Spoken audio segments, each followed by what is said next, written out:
This is the penis. The penis is covered with skin.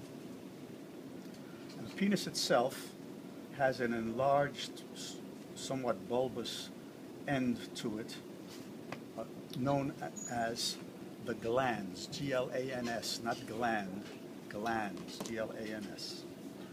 And the skin that covers the penis loosely covers the glans, and that skin portion that covers the glans is known as the prepuce. This prepuce is retractable, so that when the penis becomes erect and enlarged, it protrudes right past the prepuce. Now, that prepuce is what gets cut off during circumcision. So it's not a part of the penis that gets cut off, it's just the skin surrounding the prepuce. I remember hearing the joke that the Jews are such optimists, they cut a piece off before they even know how big it's going to get. But they don't cut off any part of the penis, it's only the prepuce that gets cut off. Here is the scrotum, which is the skin pouch, within which is the testis, and this is the epididymis that's attached to the posterior and somewhat superior surface of the testis. Here's the vas deferens, and what you see here is the seminal vesicle.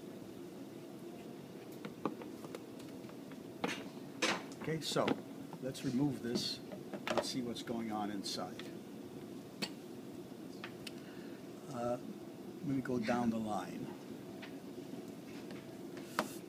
Okay, so the vas deferens is only seen on this outside portion, and as you see, it's a tube that goes from the scrotum itself.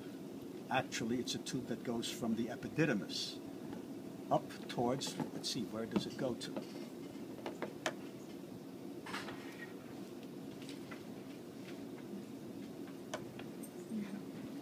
they show it?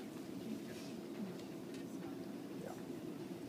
It goes right through the prostate gland and then down the penis. Let's label things. Can I have a stick? All right, so if I want to test you on testis, scrotum, epididymis, vas deferens, seminal vesicle, right? What is this? This is the ureter coming down to the urinary bladder, all right? Ureter, urinary bladder, okay?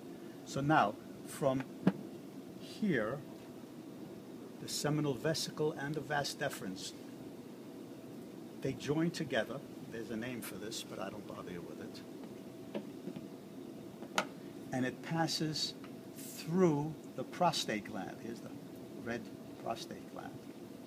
And from there, it heads through the prostatic urethra. This is the urethra. Okay. Prostatic urethra, membranous urethra, penile urethra.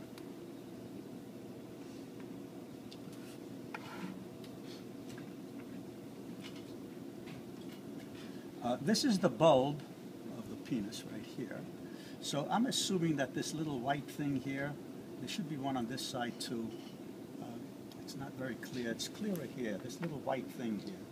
I'm assuming that's a Cowper's or bulbourethral gland, which will secrete this mucus material that's going to help to lubricate as it comes out here and touches things.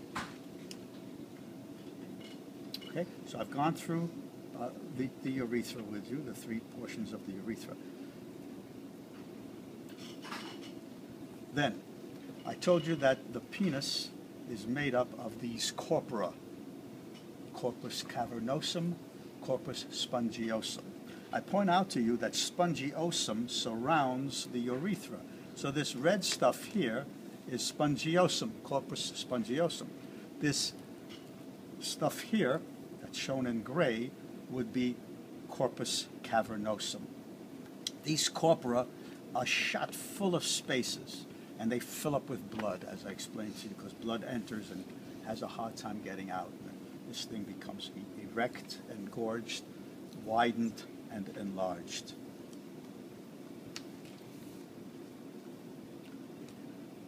So that's the corpora. Then, of course, the urinary bladder, the rectum. These must be anal sphincters. So let's call this the rectum, okay? The rectum. The sacrum is this blue stuff. Well, actually, that's the pubic symphysis. I'm sorry, the sacrum is right here. Sacrum, behind. Pubic symphysis, this blue stuff over here. And that's basically all that you have to know as far as models are concerned.